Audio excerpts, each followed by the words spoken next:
Hello everyone! Ayan guys, nandito ako sa loob ng bahay namin. So ito po yung pinaka-kwarto niya. Ayan. Siya yung sahig niya kawayan guys. So ang sarap nito matulog guys kasi super lamig. Ayan. So bukod sa yung bubong niya ay nipa. At kawayan yung higaan. Super lamig ang pakiramdam, no. So sabi nga nila bakit hindi daw ako nagyero kasi ang yero kasi dito sa probinsya guys super mura. Ayan, nasa 100 plus lang ang isang yero. Yung dahilan guys kung bakit hindi ako gumamit ng yero. Ayan, kasi yung bubong namin is mababa lang. As in, bahay kubo kasi to. Ayan, once na gumamit ako ng yero, ayan, napakainit. So, hindi mo na rin siya pwedeng lagyan ng double walling sa taas kasi nga, mababa na siya. So, mauuntog na ako noon. Ayan. So, ang ginawa ko guys, ang ginawa ko is yun, yero yung ginamit ko sa paligid, cladding po. Ayan. Uso po kasi diyan dito sa probinsya, ayan, ang dingding is cladding. Then, pag may pera, pwede siyang double walling para hindi siya mainit. Ayan. Kaya, ayun. Ayan, super, ayan, makikita nyo yung mga kahoy guys, kasi yan, hindi yan binili, kinuha lang yan sa bukid, sa ayun yung mga bilog na kahoy. Ayan. Ayan. So, simple lang talaga. Super simpleng bahay. Ayan. Para sa akin. O, yun.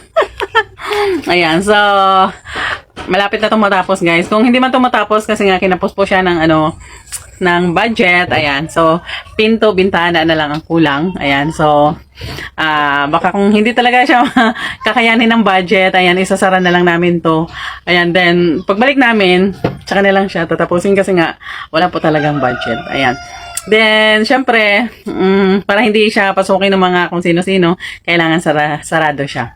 Ayan, so, gawa natin ang paraan para masarado siya. Ayan, but, huwag kayo mag-alala guys, kasi pag once na okay na yung bahay, ayan, makikita nyo yan. Yes.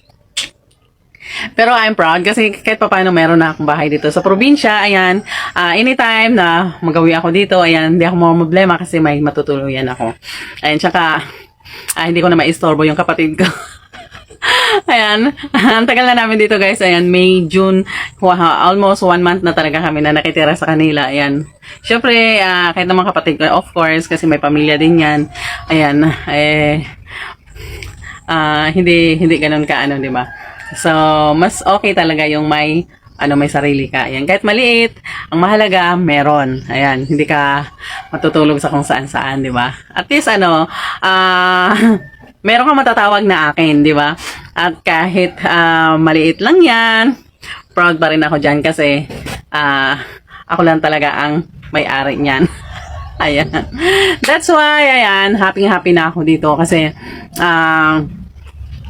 meron ng bahay, ayan, may lupa na, may lote, ayan, ang kulang na lang talaga pera. Ayan, that's why, ayan, magtatrabaho tayo para magkapera tayo, di ba? Ayan.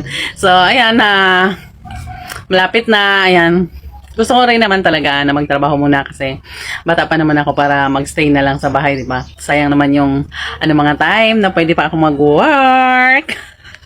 Ayan. Ayan, so happy talaga guys. Ayun, alam mo, pag humihiga-higa ka dito, ayan, humihiga-higa ka, super lamig. At ang sarap. Ang sarap humiga. Super lamig talaga siya guys dito. Ayan, that's why, ayan, kahit na walang electric fan, okay lang. Kasi, siya, malamig. Ayan. Kasi yung ilalim niyan guys, lupa. Ayan. Then yung namin, yung sala namin guys, hindi na namin siya nilagyan muna ng tawag dito, ng sahig. Ayan, kung makikita nyo. Ayan. Pakalat pa siya guys. Ayan. So, hindi siya nilagyan ng sahig kasi gusto ko, pag may pera na ako, ayan, sementohin ko siya. Kahit maliit, ayan, sementohin ko siya kasi, ito po kasi yung tanggapan ng mga bisita, di ba? Tatanggapan talaga ng bisita kahit ang liit ng bahay, no? Ganun talaga. Gano'n makaliit ang bahay, kahit barong-barong lang yan. Ayan, ang mahalaga kung magaling ka makisama at marami kang kaibigan. Ayan, di mo kinakahiya yung, yung sarili mo, di mo kinakahiya yung bahay mo. Proud ka, kasi syempre meron ka, di ba? Kaysa naman wala, no? Ayun, kaya kahit maliit yung bahay namin, kahit na hindi kagandahan, 'di ba? Pinopost ko talaga yan dito sa sa Facebook, sa YouTube. Ayan, para makita nyo guys, ayan, because I'm proud of it. Yes, I'm so proud na merong ganito. Kasi alam nyo guys, super napakahirap magkaroon ng sariling bahay. Ayan, at least kahit sa maliit na pera, ayan, nagkaroon ng bahay, ayan, may matitirhan, ayan. Saka, so cute to guys, ayan. Marami nagsasabi na ang cute daw ng bahay namin, ayan. Para siyang, na yung binibenta sa, makikita mo sa mga Facebook, ayan, parang siyang ganon. So, classic kasi yung pagkagawa at magaling din yung, gumawa. Kasi, siya yung, talagang, nag-design nito. Saka, magaling talaga yung gumawa ng bahay. Yes! Ayan.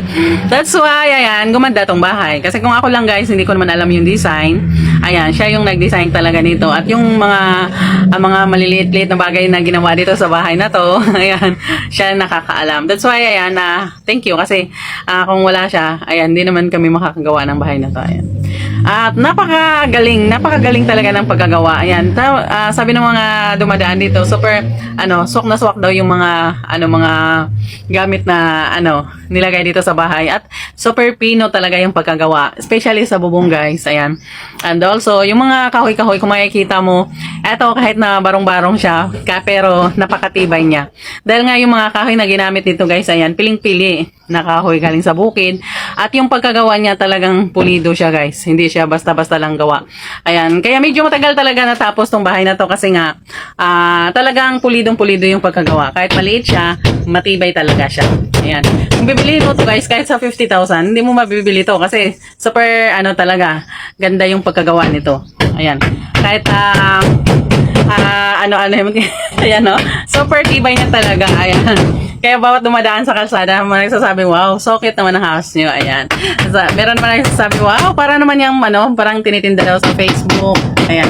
Yan, proud ako kasi nagustuhan nila yung bahay ko. Ayan, thank you so much. Ayan, thank you so much sa lahat ng mga nagkagusto sa sa barong-barong namin, sa bahay kubo namin. Ayan. At least ayan, may bahay kami, may mapaglalagyan ng mga gamit, diba? Bago magtrabaho. Ayun. Ayan. At don't worry guys, ayan palagi ako mag-update dito sa bahay namin. Ayun. So ngayon guys, pakita ko na yung nagawa nung kahapon para makita nyo kung ano po yung nagawa. So ito yun na yung tulugan guys. Ayan. Makikita nyo naman guys na napakaganda talaga ng pagkagawa. Yan. At ito yung natapos kahapon. Ayan, nasarado na siya. At ito naman yung dito banda guys. Ayan. So naka na rin yung yung ilaw namin, solar. Nasa taas na siya. Ayan, nakabit na siya. Yun, nakabit na yung solar. Ayan, sa taas. Yun. So, ang gagamitin muna namin dito guys is solar. Ayan. Ayan. Yan lang po muna ang update natin guys. Thank you for watching.